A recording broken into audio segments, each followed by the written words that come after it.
문재인 대통령이 어제 국회를 찾았습니다. 지난해 시정연설 이후 정확히 1년 만입니다. 문 대통령은 35분간의 연설을 통해서 정부의 내년 국정운영 방향을 설명하고 예산안과 관련한 법안의 원활한 처리를 당부했습니다.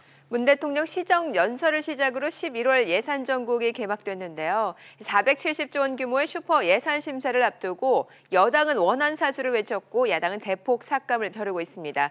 관련해서 쟁점 살펴보고 과정들까지 전망해 보겠습니다. 이종훈 정치평론가입니다. 어서 오세요. 안녕하십니까. 네, 안녕하세요. 시정연설이라는 게 여러 가지 정치적 의미도 갖고 있는 것이기 때문에요. 어제 여러 이 시정연설을 두고 해석들이 나오는 것 같습니다. 네. 그런데 보수 야당들의 반응이 그렇게 긍정적인 것 같진 않아요. 네.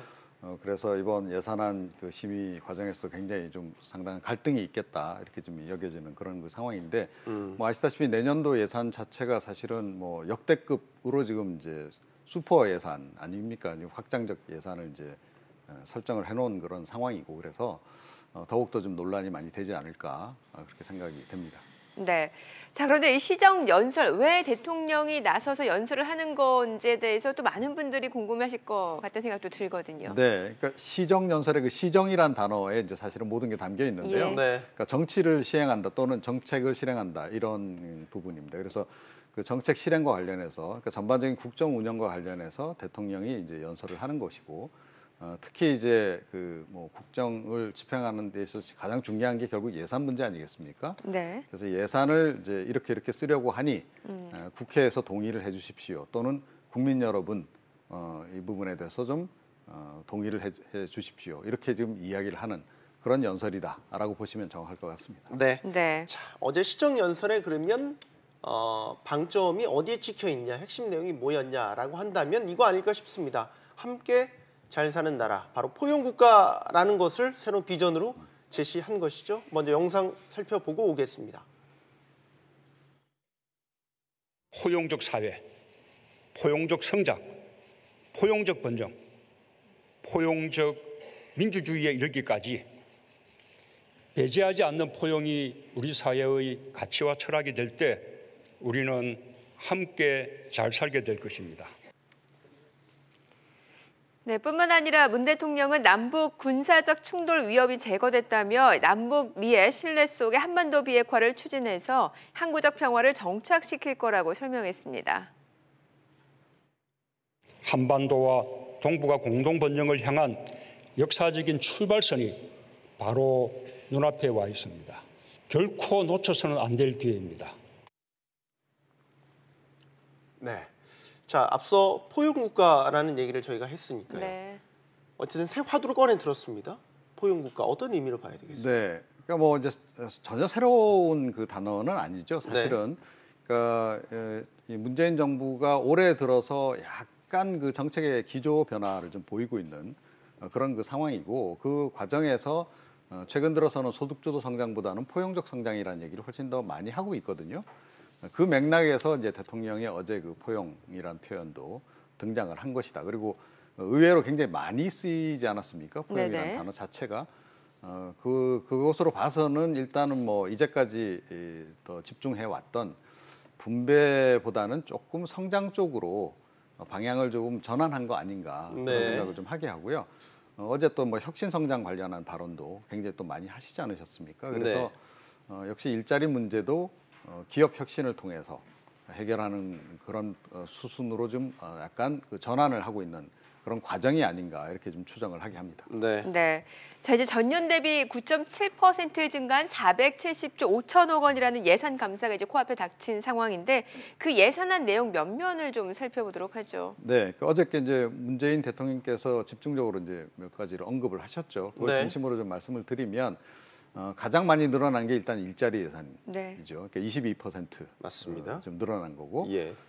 그와 동시에 이제 R&D 투자 부분도 혁신 20조. 성장에 관한 예산이라고 예. 봐야겠죠. 그러니까 R&D도 20조 넘게 편성했다라는 점 강조하셨고, 그리고 이제 이건 약간 이제 보수 정당 또는 보수 세력의 반대를 좀 의식하신 그런 부분인데, 남북한 관계 개선과 관련해서 사실은 안보 국방에 대한 우려가 많잖아요. 네. 그런데 국방 예산도 꽤 많이 늘렸다라고 하는 점을 이제 강조를 하셨죠. 네.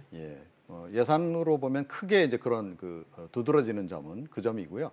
그리고 이제 뭐 복지 예산 관련해서는 계속 늘려왔기 때문에 그 기조하에서 계속 늘리겠다. 그런 취지의 말씀을 어제 하셨죠. 네. 그럼 가장 쟁점이 될 만한 부분은 뭐라고 보세요? 역시 일자리 예산이 되지 일자리, 않을까 예. 이렇게 생각이 됩니다. 그러니까 추경을 비롯해서 사실은 뭐 일자리 굉장히 예산을 집중해 오지 않았습니까? 문재인 정부 네. 들어서서.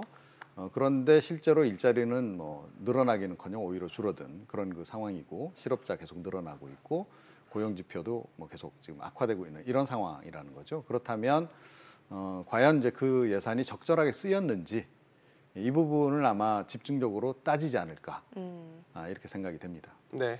일자리 예산이 가장 쟁점이 될 것이다라고 얘기를 하는 거는 이미 자유한국당이나 바른미래당에서 일자리 예산을 콕 찍어서 깎겠다고 벼르고 있기 때문이죠. 네, 그렇습니다. 그러니까 사실은 뭐 자유한국당 같은 경우에는 소득주도 성장론 자체가 이게 좀 잘못된 그 방향성이다라고 지금 지적을 하고 있는 거 아닙니까? 네. 그리고 그래서 그 정책을 포기하라. 지금 이렇게까지 지금 이야기를 하고 있는 그런 그 상황이라는 거죠. 그래서 이 부분을 이제 절대 그냥 넘어가지 않을 것 같다. 소득주도 성장론을 이번에 확실하게 포기를 시키기 위해서는 네. 일자리 예산을 아마 그 좀 부적절하다고 판단되는 부분에서 과감하게 아마 좀 줄여나가는 그런 그 작업을 이번 예산안 심의 과정에서 벌이지 않을까 이렇게 여겨지고요. 바른미래당도 그 부분에서는 생각을 같이 한다. 그리고 바른미래당 같은 경우에는 그러면서 혁신성장 쪽으로 조금 더 그 예산을 좀 확대하는 그런 그 지향성을 보이지 않을까 이렇게 생각이 됩니다. 네. 자, 이제 앞으로 국회에서 차가운 수싸움이 예정이 된 상황인데 앞으로 일정과 관전 포인트라고 해야 할까 어떤 부분을 주목해서 봐야 할지 다시 한번 좀 정리를 해주시죠. 네, 그러니까 사실은 이제 그 확장적 예산을 네. 이제 편성하는 게 지금 현재 그 전반적인 경제 기조하에서 이게 온당한가에 대한 부분에 대해서 약간 근본적인 그런 그 질문들도 꽤 나올 것 같고요. 네.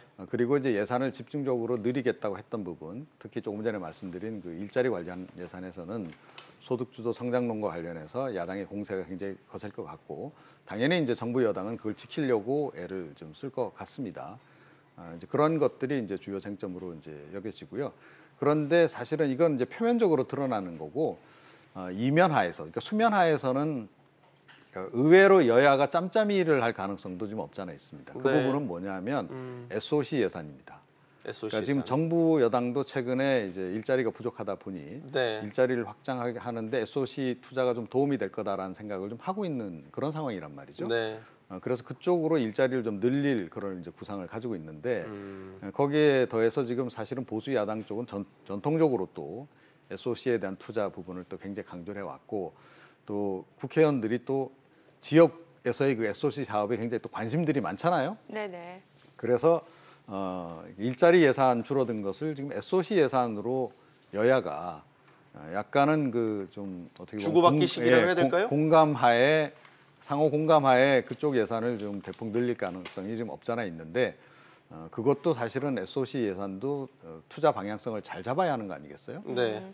이게 산발적으로 또 제대로 이게 집행이 안 되면 오히려 경기 회복하는 데 보탬이 안 될 수도 있기 때문에 그 부분은 우리 국민들이 또 언론이 관심을 가지고 계속 지켜봐야 할 대목이다 이렇게 생각합니다. 네. 자, 이종훈 정치평론가와는 여기까지 얘기 나누겠습니다. 오늘 감사합니다. 잘 들었습니다.